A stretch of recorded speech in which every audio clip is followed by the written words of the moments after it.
Hello, I'm Dave Gardy for Cybersecurity TV from our studios here near Washington, D.C. for another in the series of Squirrel Compliancy Solutions TV pieces. Joining us now is Mr. Gil Bollinger, who is the CEO of a company called Squirrel Compliancy Solutions. Gil, thanks for joining us. Dave, thank you for having me. Now, last week, Cisco recently disclosed a critical SNMP 0-day, and CISA followed with an Emergency Directive 2503 on CISA ASA and Firepower 0 days. What was the significance of this directive and the independently announced SNMP vulnerability? Yeah, I think the big things here is, one, CISA doesn't release these emergency directives very often. And then if you look at the two software vulnerabilities that were announced in that emergency directive, you can see how kind of important it was that they did that.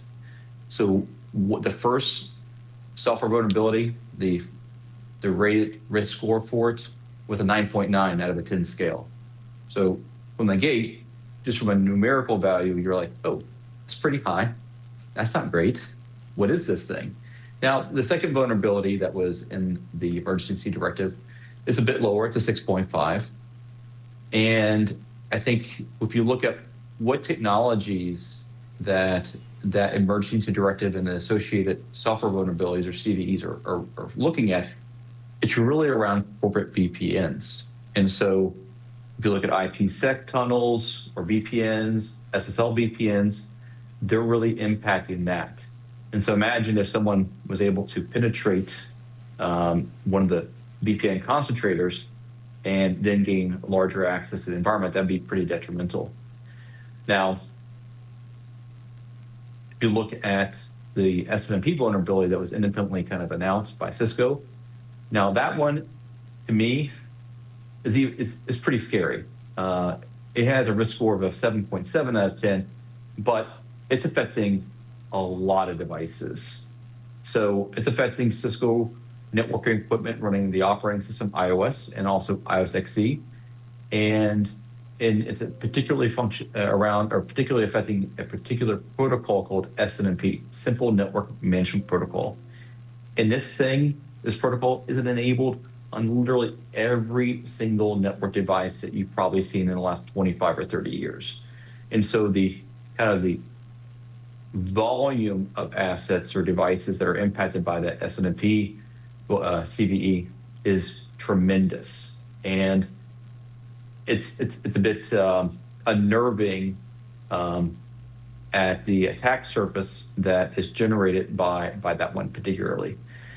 But I think these particular CVEs and the associated CISA Emergency Directive got everyone's attention around the industry about we need to get on top of this and we need to figure out where in our environments do we have these problems.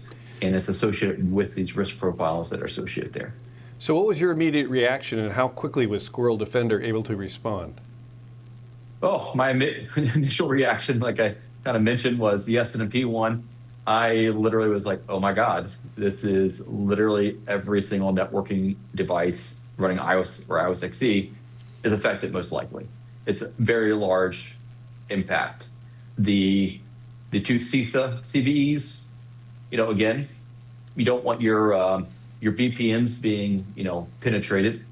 I think we learned that from an oil pipeline attack that happened a few years ago that, the East Coast didn't have oil for the most part, so that was a pretty big deal. That was also partly a VPN credentials issue. And so I asked my team, I said, look, software vulnerability automation is not what we are known for, but these are very significant issues. Let's see what we can do for our customers. And they went through and they leveraged our automation engine built into our platform, Squirrel Defender, and we're able to build the automation and release it last Friday. Now, the publications initially came out on September 24th. Some of them have been updated as of today, and some of them were updated on the 26th. Now, it's just critical to get your handle on these things, and having automation that shows you where these things are impacted is extremely important, and that's why I asked my team to work on these. So what makes this response so unique when compared to other tools like Tenable or SolarWinds? Yeah, so these vulnerabilities, like what you need to check on the assets, particularly say to start off with the CISA Emergency Directive, which had 2 CVEs. It had 3 areas on a Cisco ASA that you need to check to see if you were exposed. And then it had 2 areas on the FTD. Similar scenario with the second software vulnerability that was announced in the Emergency Directive from CISA. Now, if you go to the PCERT on Cisco's website, it just says check these areas of the configuration file. Doesn't really, you have to kind of figure out, like, am I impacted or not? Because it's not every version of code that's impacted. We had to go to the National Vulnerability Database and cross-reference that PCERT and associated CVE with them, and we were able to see the listing of all the different software revs that were impacted.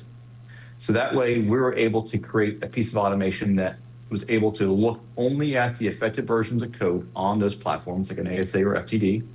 And then if you're running the affected version of code, inspect whether you have those configurations enabled or configured in a vulnerable way. And then tell our customers, hey, you have this problem on that device. Versus you don't know where you're impacted. You're trying to upgrade all your firewalls, even if you don't need to, causing outages or praying that the code upgrade doesn't cause additional outages to troubleshoot, beside the one that you cause when you install the software and the device reboots. And then we provide them that list of targeted assets. Hey, spend your time on these 5 firewalls because these are the ones that are exposed versus these other 100 or even 1,000 of devices. And the same thing goes for the SNMP situation, where it's defining a very particular OS range per platform. For iOS, there was a certain versions of code that was exposed, and same thing with iOS XE. Now, the benefits that we had for the SNMP, one was that there's a way of mitigating the vulnerability without performing a software upgrade, aka an outage. And that was a configuration change that allowed us to exclude some of the SNMP parts, object identifiers, MIBs, or tables in a database that would need to be excluded so no one can access them, even if they had access to SNMP. And so that was something that we were able to do for our customers, saying, hey, you're vulnerable. Your SNMP views are not configured correctly. We'll reconfigure them to add these things that are best practices based on the PCERT. Or if you don't have a view, we'll put a view on your SNMPs. That way, you're good to go. And that way, that time to detect the vulnerability and to mitigate the vulnerability shrinks very quickly, because with our automation, we find it in minutes across tens of thousands of devices, and you're able to remediate it in the same amount of time.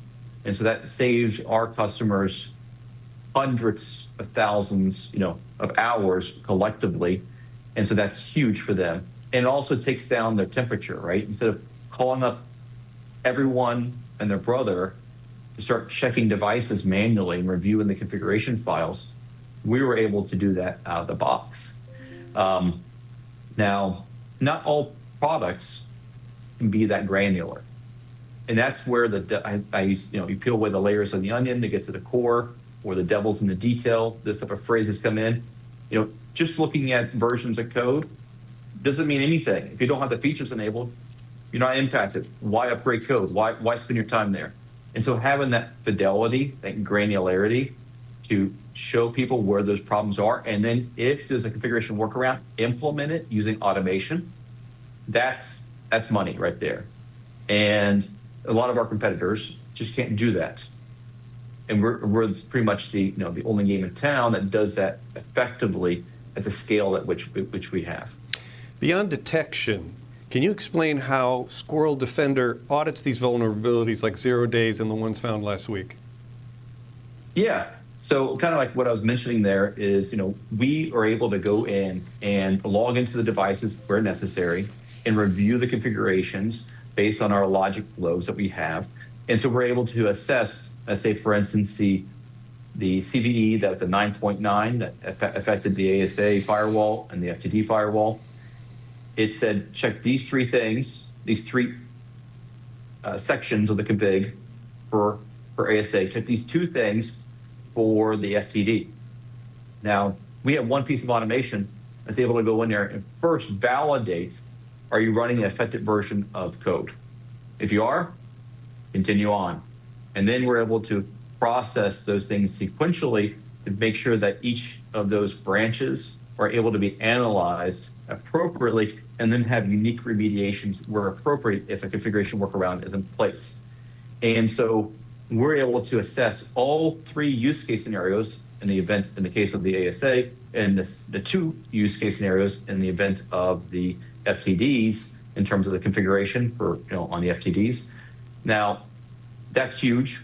A lot of times you don't have that flexibility inside automation today to branch out and have all those use cases automated by a single piece of automation to provide the granularity and the speed of action that you need. And that's really where we kind of just excel. How does this align with CISA's emergency directive requirements? So I'll take a kind of a wild guess here is that find it fast, close the doors or mitigate it, and then show me that you've mitigated it. And, our customers are able to download the automation that we wrote for them, import it into the platform, do the identification process. If there's a mitigation in terms of software configuration, boom, they know it, and they can do it for them, the software can. If there is no mitigation from a configuration perspective, they at least have a short list of all the assets they have to work on in terms of software updates to resolve the issue. Then they can do those actions in a targeted manner and then rerun the assessments to make sure that the problems are solved after they've done those things and get a new report out. The speed in which we do that, I think a lot of people don't really appreciate it. We do mostly disassists and security controls, which we're assessing hundreds and hundreds of thousands of things, at times on a single device, and we do that in seconds. And so doing CVEs in a quick manner across an enterprise, particularly in these three, is child's play. And we can do it so fast and provide them the fidelity where they don't have to, again, call their, everybody and their brother into the office and be like, okay, you take this section of the network, you take that section of the network, I'm taking this section of the network, et cetera, and try to work through all of it. We provide them the automation, and if they don't like our automation, they can build their own automation. How do you maintain accuracy when creating and developing the rules and the automation so quickly? So we have a lab, and so our lab has a variety of assets in it, some old, some new. Luckily, we have some old stuff because, the SNMP one touched iOS XE, so some pretty archaic devices from an iOS perspective, and we have those in our labs. And so we're able to model all these use cases in our labs on physical real devices, test it, QA it, and release it in quick order because automation is what we do. And whether it's CVEs, software vulnerabilities, bugs, field notices, it's easily something that we can automate for our customers. How have the customers reacted to this rapid release? I think a lot of them didn't see it coming, to be honest with you, because our core competency or what we sell to our customers is disassist automation. And I don't think they expected us to step up to the bat, and step up to the plate and say, hey, we're going to help you out. We got your back. And we spent our time taking that expertise that we know how to automate security controls and apply it to these CVEs, given the grave risk profile each of them had. And then it provides us to our customers. So I think, what we've heard is, thank you. We didn't expect this from you, but we appreciate it. And since we already have your software already deployed, we just import the rules, add them to a policy, configure the audit, and away it went. We spent 5-6 minutes setting everything up, and it told us everything we need to know within 5 minutes, and then we started doing remediations on the SNMP stuff.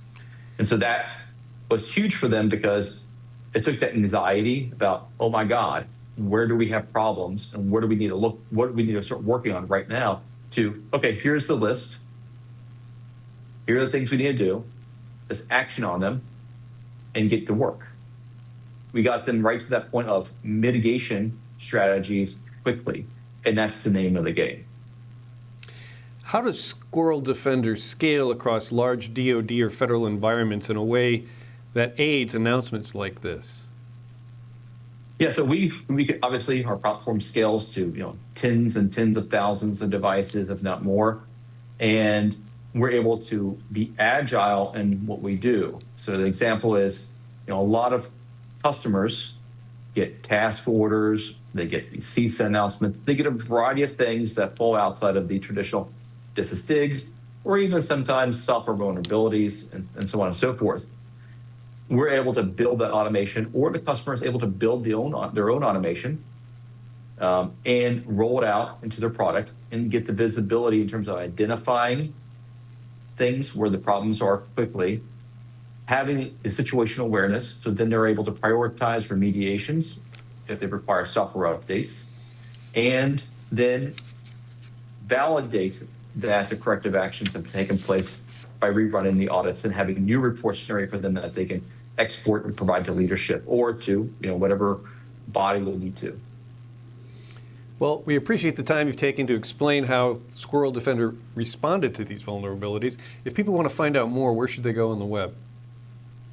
Yeah, so actually there's one more thing I kind of want to talk about. We also had a major software release that just came out recently, and that software release implemented IPv6 dual stack, single stack, not just for the platform, but for interoperating with all those assets. So that way, if you're not pure IPv6, if you're pure IPv4, if you're dual stacking things, you're covered.